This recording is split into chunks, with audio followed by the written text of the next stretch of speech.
seperti kita sekarang. Kita sekarang kan sedang mengkaji, meneliti, mengkaji, memahami Al-Quran. Kita tidak akan mendapat hudan saja, tapi juga rahmat. Sekarang ikan-ikan yang dianggap tadinya liar, baik di lautan maupun di sungai, sudah bisa dibudidayakan oleh manusia. Nah, itu keilmuan-keilmuan itu kan tumbuh. Dan Allah berikan ilmu itu kepada siapa yang meneliti.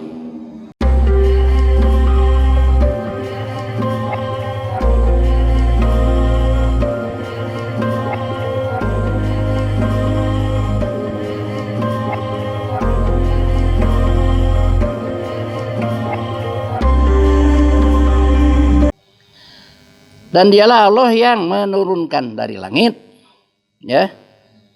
Lalu kami tumbuhkan dengan air. Dan dialah Allah yang menurunkan air dari langit.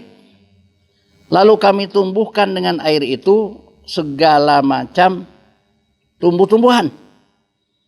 Maka kami keluarkan dari tumbuhan-tumbuhan itu, ya, tanaman, tumbuh-tumbuhan itu tanaman yang menghijau. Kami keluarkan dari tanaman yang menghijau itu butir-butir yang banyak. Dan dari mayang kurma mengurai tangkai-tangkai yang menjulai. Dan kebun-kebun anggur. Dan kami keluarkan pula zaitun, delima yang serupa dan yang tidak serupa. Perhatikanlah buah-buahannya pada waktu berbuah dan menjadi masak. Sungguh pada yang demikian itu adalah tanda-tanda kuasa Allah bagi orang yang beriman. Jelas ini ayat tentang berbicara tentang biologi. Jadi dari air yang Allah turunkan dari langit, ya, bumi yang asalnya kering, ya, jadi subur. Dari air itu tumbuh kehidupan, muncul kehidupan. Di sini terangkan sudah turun hujan, diturunkan hujan dari bumi yang asalnya kering ini, tumbuhlah tumbuh-tumbuhan. Dari tumbuh-tumbuhan itu, ya, bisa terlihat menghijau. Dari tumbuh-tumbuhan itu diantaranya ada yang menjadi buah, bulir-bulir. Yang buah itu bisa kita lihat dan bisa dikaji dalam keilmuan berbagai macam buah untuk bisa dijadikan kehidupan manusia. Ya, buah itu kan bukan hanya buah mangga, buah padi, ya, buah gandum yang kita makan jadi roti. Itu kan ilmu biologi. Coba dari buah gandum, dari gandum yang Allah tumbuhkan di muka bumi, setelah bumi ini diairi, disiram dengan air, lahirlah keilmuan bagaimana mengolah gandum. Sudah gandum, lahir jadi terigu. Nah, kita kadang-kadang kan hanya, ya, tinggal menikmati sudah jadi roti saja, terigu itu sudah jadi roti. Nah, udah, tidak pernah diteliti, ya, gandum itu di mana tempatnya, apa, tumbuh. Kemudian dari gandum itu tumbuh industri-industri, ya, sebut saja satu sisi terigu lah. Atau mungkin dari gandum bisa banyak juga jenis-jenis bahan-bahan makanan lain. Begitu juga dari padi yang Allah tumbuhkan karena tadinya bumi ini jadi tadinya kering jadi subur karena air. Lahirlah ilmu pertanian yang khusus mengkaji tentang padi. Nah, dari padi yang asalnya sebut saja satu varietas, ya, di ilmu pertanian, sekolah pertanian itu diteliti, istilahnya mah disilangkan, ya, disilangkan jadi varietas ini, varietas ini. Kira-kira ada berapa varietas padi sekarang? Banyak, ya. Dulu di sini, di daerah kita Cianjur, hanya mengenal yang namanya padi yang disebut di sini varietas padi Pandan Wangi, padi gede. Itu lama, 6 bulan itu. Baru bisa dipanen. 6 bulan itu. Benar. Yang namanya sebut beras pandan wangi dengan istilah populernya beras Cianjur, kalau enaknya jangan ditanya. Kalau enaknya, tapi lama memproduksi 6 bulan. Lahirlah keilmuan dari padi itu sehingga disilangkan menghasilkan varietas yang lebih singkat penanamannya. Sekarang padi yang paling singkat berapa bulan? 3 bulan setengah. 3 bulan ya? 3 bulan setengah. Nah, itu hasil keilmuan. Itulah yang disebut ilmu biologi, ya Mas. Itu yang disebut ilmu biologi. Kemudian dari tanaman-tanaman lain disilangkan. Nah, itulah keilmuan. Sehingga lahir hasil persilangan bunga ini, buah ini, anggur disilang. Ya, yang tadinya anggur itu sebut saja kurang manis, bisa lahir anggur yang sangat manis dengan varietas tertentu. Ada yang merah, ada yang kehitam-hitaman, ada yang hijau. Jadi itu hasil keilmuan yang namanya ilmu biologi itu.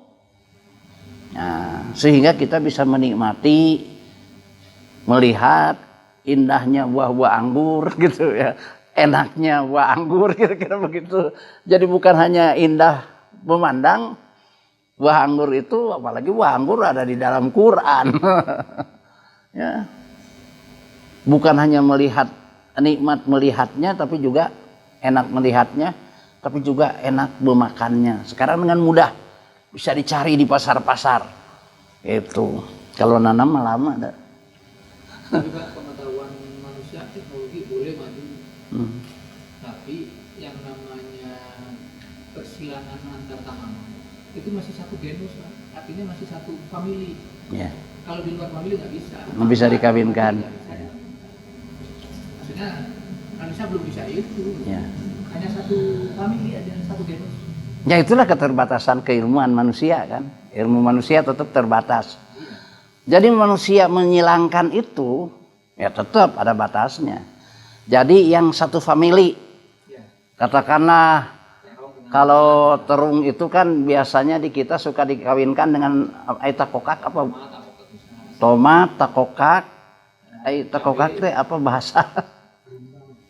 Rimbang ya? Rimbang.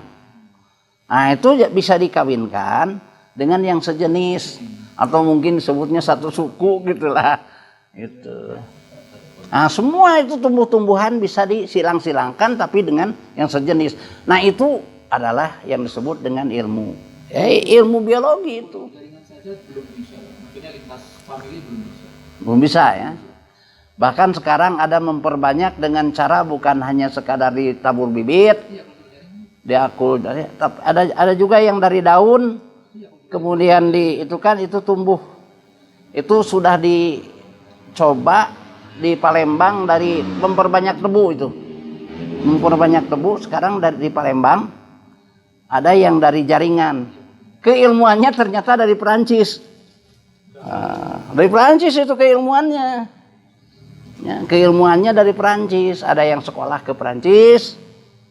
Nah, itu bapaknya itu apa? Engkam. Sekolah ke Perancis, belajar tentang memperbanyak tebu dari daun, kultur jaringan ya.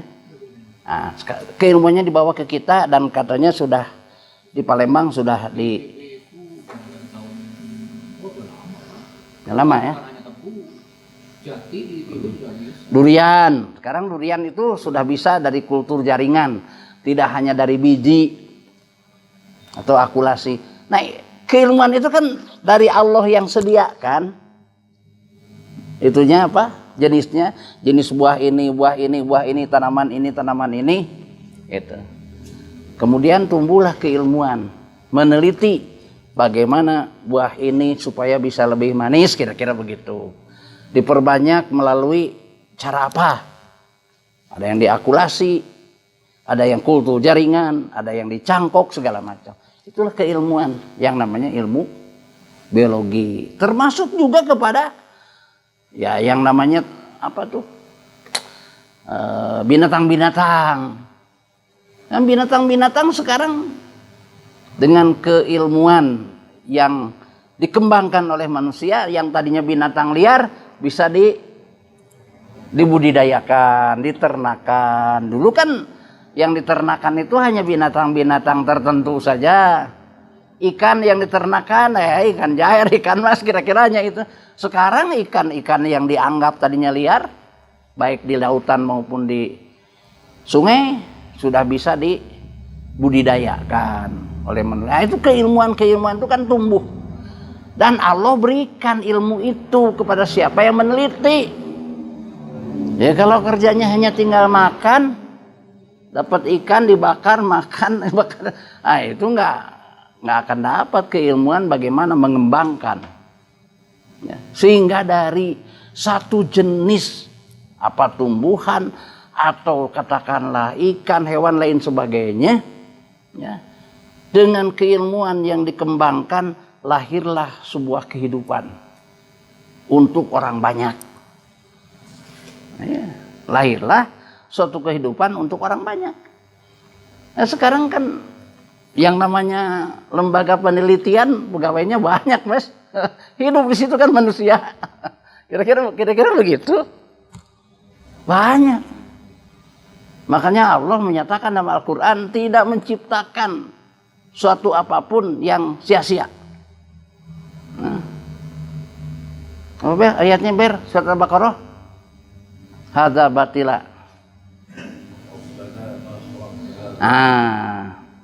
Rabbana ma khalaqta hadza batila subhanaka faqina adzabannar.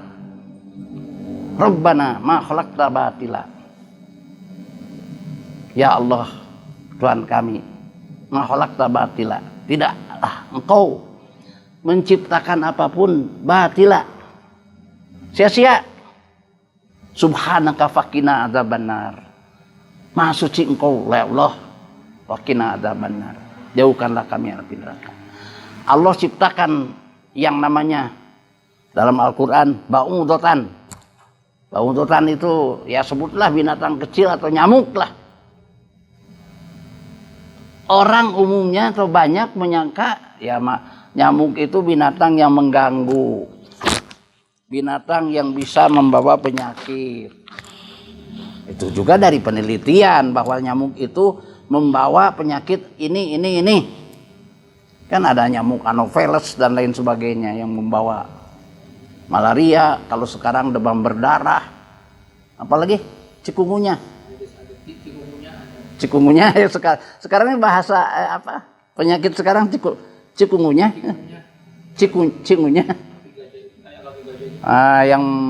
Yang kaki jadi bengkak.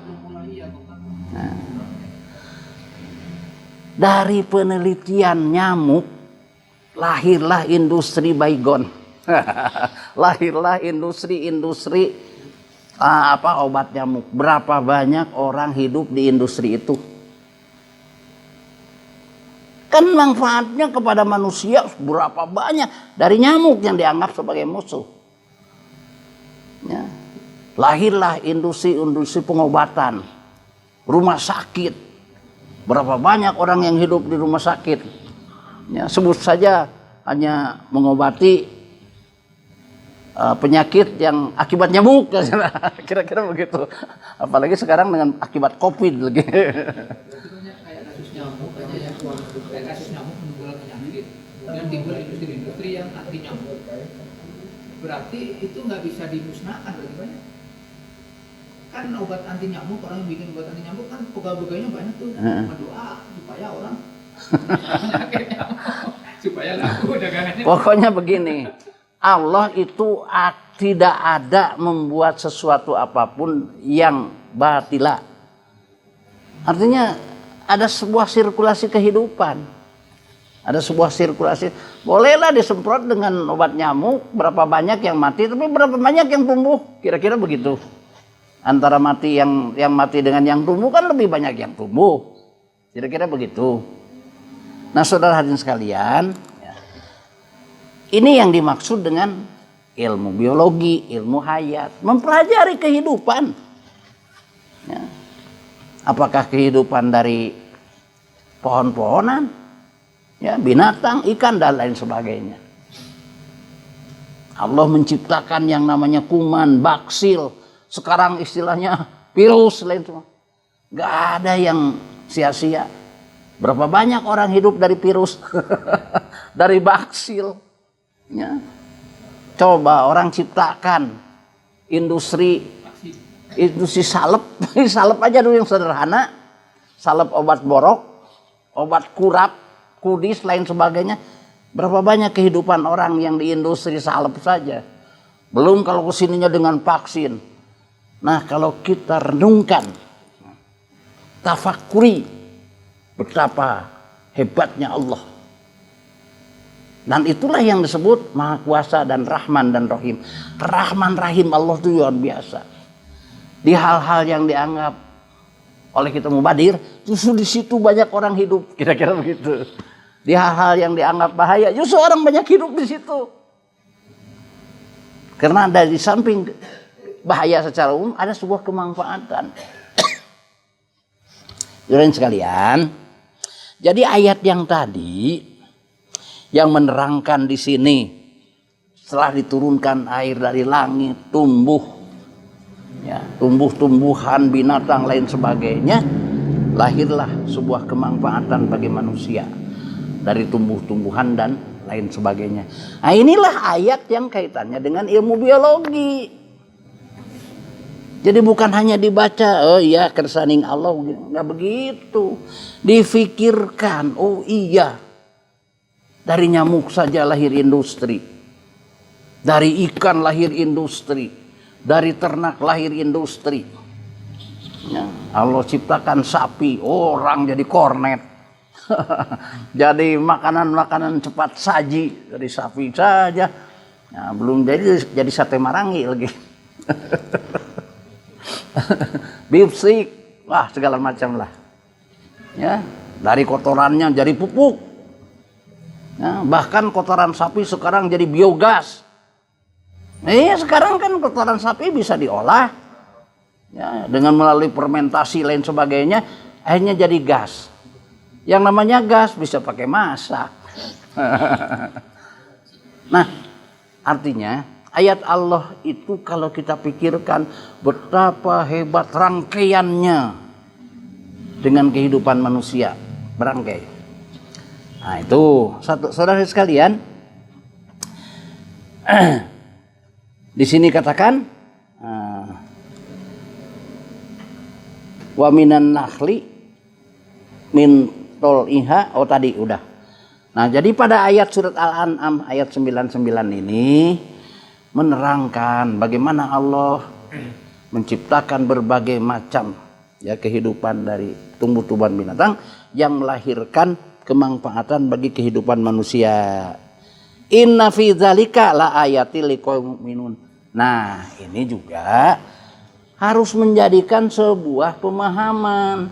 Ayat ini ternyata kaitannya ini ayat dengan ayat ketauhidan. Jadi bagi orang yang beriman akan lahir imannya makin bagus, makin mantap tatkala memahami ayat ini. Sekarang banyak, ya, ilmu tauhid dipelajari dari TK, SD, SLA lain sebagainya sampai perguruan tinggi, lebih kepada hafalan, wujud, kidam, bako dan sebagainya. Makanya jangan heran tatkala dia, ya, sebuah dewasa, usaha lain sebagainya, ya, bekerja, sebutnya bekerja, itu tidak sedikit ketauhidannya justru tidak baik. Maka dengan ilmu yang ia miliki pakai korupsi, pakai manipulasi. Padahal waktu di TK, SD, SMP, SLA belajar tauhid. Cuman tauhidnya lebih kepada orientasinya kepada hafalan. Wujud kidam bako yang tadi dan seterusnya. Tetapi Al-Quran mengajarkan tauhid dari bukti. Nih bukti kemahakuasaan Allah. Nih bukti Rahman Rahimnya Allah. Jadi betapa hebatnya Allah. Nah, makanya di sini la ayatil liqaumi yu'minun. Jadi ayat ini ayat ilmu pengetahuan, ayat ilmu biologi, tapi juga ayat tauhid. Ayat tauhid.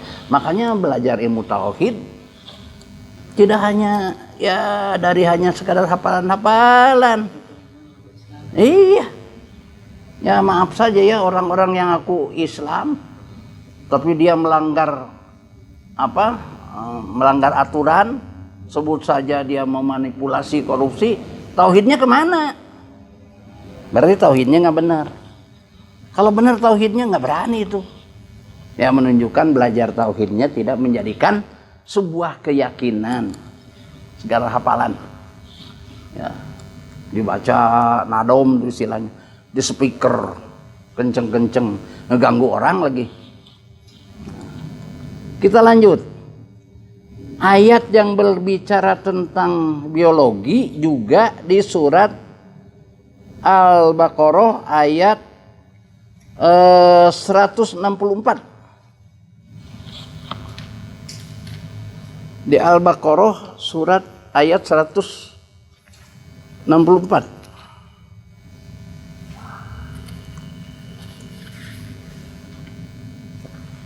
Al-Baqarah 164. Nah,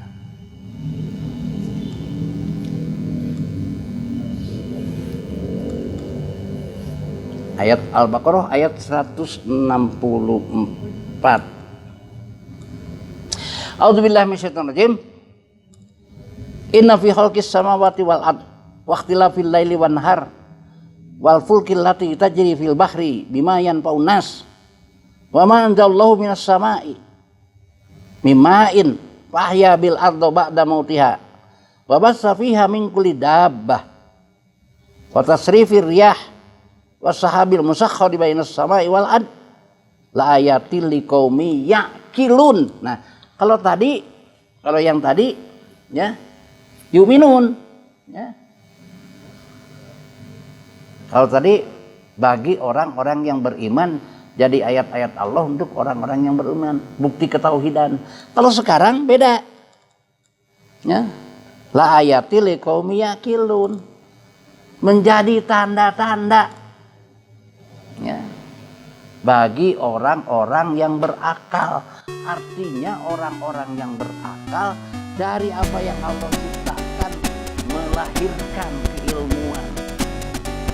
Kemudian dari